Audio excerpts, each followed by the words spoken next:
खास करके आज रेसिपी छुआ मानक बेसी पसंद आसो। यह आपण मैंने छोट गोल गजा कहींपर।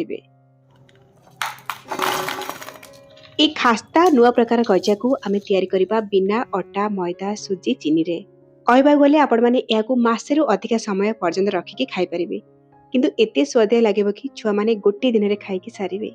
नमस्कार, लता ओडिया किचन रे आपण समस्त को अनेक अनेक स्वागत।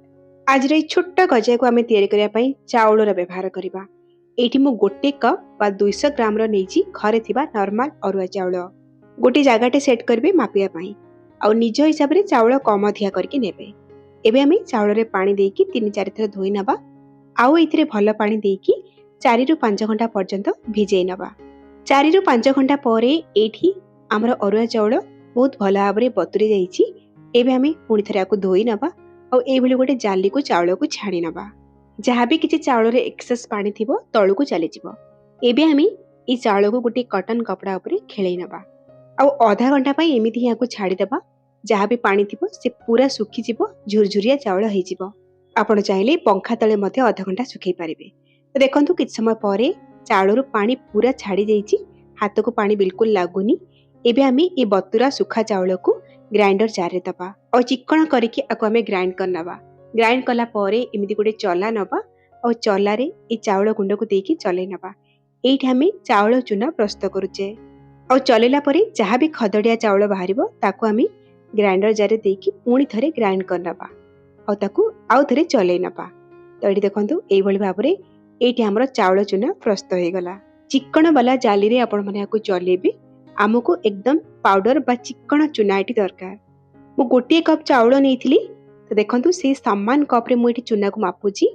एठी गोटे कप चाउल रे 2 कप हमर चूना प्रस्तुत होईची। मु एठी फ्रेश चाउल चूना रे ई रेसिपी को तयारी करबी। आपण चाहिले मार्केट रे मिलुथिबा रेडीमेड चाउल चूना मध्ये नै परिबे। 2 कप चाउल चूना पई से समान कप रे मापिकी एठी मु 1/4 कप बा 3 ରୁ 4 बड़ चम्मच बटर नउची। बटर को मेल्ट करके नेबे और 2-3 पिंचा में लूण पकेबा आ बटर को चाउल चूना सहित भल भाव रे हाथ रे एई भली भाव रे गोळेई नबा। मु एठी बटर नेइची। आपण माने चाहिले गुआ घिओ नै परिबे, नहीं तो रिफाइन तेल नहीं पारे। दर्शक बंधु, आज रेसिपी जब आपको पसंद आसो वीडियो को लाइक करेंगे, शेयर करेंगे। चैनल जब नुआ ताले प्लीज सब्सक्राइब करने। फेसबुक पेज रे देखुथिले फॉलो तो निश्चय करेंगे। भल भाव गोलई सारा पर एमती हाथ में चूना को मुठा करके देखिए। जदि मुठा गुड़ाक एकदम सेप रे तैयारी होतिबो जानिबे बटर चाउल चूना रे भल भाव गोलई हिची आ हमर ए गजा एकदम खास्ता तैयारी हबो। एबे हम अल्प किछि क्षीर नबा। क्षीर को पूरा न देकी गोटे गोटे चामच देकी गोलैबा और जेमिति आमे घरे अटा को चकटती ठीक सेमिति आमे चकटी नबा। एठी मु सिझा क्षीर नेइची किंतु रूम टेम्परेचर रे अछि। जेहेतु मु घर तयारी चाउल चूना नेइची आको चकटिया पई कम क्षीर लागिवो। जदि आपण माने रेडीमेड चाउल चूना बा मार्केट रे मिलुतबा चाउल चूना नेइतिबे ताको चकटिया पई आपण को टिके अधिक क्षीर लागिवो, जेहेतु से ड्राई थाए। ई जो चकटाटा आपण माने तयारी करिवे बेसी नरम करबेनी बा बेसी हार्ड करबेनी, एमिति मीडियम ही रखिबे। एबे आमे अल्प किछि पोर्शन हाथ रे नबा आ एई भली 2 पापुली मझरे रखिकी आको टाइट करके बा टिके प्रेस करके गोल बने नबा। माने गोल ता चेष्टा करिवे जेमति कि क्रैक रहिबनी। एई भली भाबरे एकदम चिकन रहिबो ऊपरो। एकदम छोट छोट गोल बनेबे, छुआ माने देखि कि खुशी हे जिवे, खाइबा पई मध्ये तांको भल लागिवो। एठी देखंतु मु सब गुडी को समान भाबरे बनै नेछि। एबे चलंतु नेक्स्ट स्टेप को जिबा, माने आको फ्राई करबा।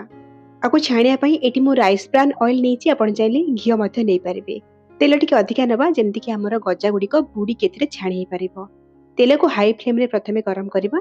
तेल गरम हे गेला परे गुटे गजा पके कि देखिबा। देखंतु पडला माने तेरे बबल्स आछी, एमिति ही तेल को गरम करिवे। एबे आमी सब गजा गुडा को पकेबा। जेतु बड़ कड़ई मु नेइची गोटे थरे सब गजा को मु पकेई नेइची आ गजा किछि सेकंड तेल रे सेट हे गेला परे आमी आकु जाली रे टिके ओलटा पालटा करि नबा। फ्लेम को हाई रो मीडियम को नै आसीबा आ मीडियम फ्लेम रे ही रखिबा प्रथम रो शेष जाय आ आकु कलर हैला पर्यंत फ्राई करिबा। हाई बेसी रखिबेनी, नाले ऊपरटा कलर हे जिवो, भीतरटा सिझी पारिबनी कि खास्ता हबनी। तो एई भली किछ समय फ्राई हे गेला परे देखि परथिबे कलर एथिरे आसी जाईची आ गजा गुडी को जते बेले भला भाबरे फ्राई हे जिवो देखिबे तेल रे जो बहुत गुडे बबल्स आस्तुओ से पूरा बंद हे जिवो आ गजा गुडी को तेल रे क्लियरली जाना पड़िबो। जानिबे गजा भला भाबरे फ्राई हे गेला। ई गजा गुडी को फ्राई हो पई टिके टाइम लागिबो। तो टिके टाइम देखि आको फ्राई करिवे जोथि पई कि भीतर सिझी पारिबो और एकदम खास्ता तैयारी हबो। ଗଜାରେ ଏଇଭଳି କଲର୍ ଆସିଲା ପର୍ଯ୍ୟନ୍ତ ଫ୍ରାଏ କରିବେ। ତ ଗଜାକୁ ମୁଁ ଏବେ ତେଲରୁ ବାହାର କରି ନେଇଛି। ଦେଖନ୍ତୁ ସବୁ ଗଜା ଫ୍ରାଏ ହେଇକି ରେଡି ହେଇଗଲା। ଏପଟେ ଆଉ ଗୋଟେ ଫ୍ରାଏ ପ୍ୟାନ୍ ଗରମ କରିବା।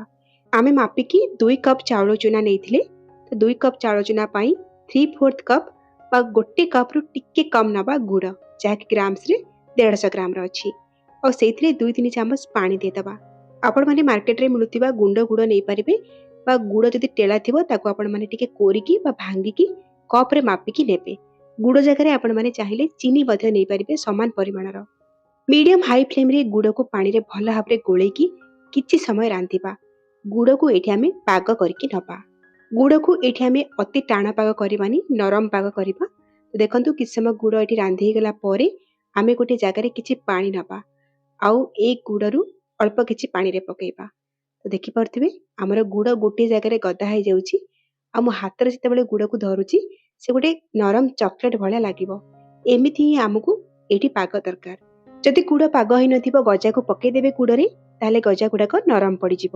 ଯଦି ଆପଣମାନେ ଚିନି ନେଇଥିବେ, ଚିନିକୁ ମଧ୍ୟ ଏଇଭଳି ଭାବରେ ପାଗ କରିବେ। ଏବେ ଆମେ ଗ୍ୟାସ୍ର ଫ୍ଲେମ୍କୁ ଏକଦମ ସ୍ଲୋ କରିଦେବା। ଆଉ ଯୋଉ ଗଜା ଗୁଡ଼ାକ ଆମେ ବନେଇକି ରଖିଥିଲେ ସେ ଗୋଲ ଗଜା ଗୁଡ଼ାକ ଗୁଡ଼ରେ ପକେଇବା। ଆଉ ବାସ୍ନା ପାଇଁ ଏଥିରେ ଆମେ ଅଧା ଛୋଟ ଚାମଚ ଗୁଜୁରାତି ଗୁଣ୍ଡ ଦେଇକି ଭଲ ଭାବରେ ଗୋଳେଇ ନେବା। এইଭଳି କିଛି ସେକେଣ୍ଡ ଗୋଳେଇଲା ପରେ ଆପଣମାନେ ଦେଖିବେ ଗୁଡ଼ ଗୁଡ଼ାକ ଅଟୋମେଟିକ ବହଳିଆ ହେଇକି ଆମର ଗଜା ଉପରେ ଲାଗିଯିବ।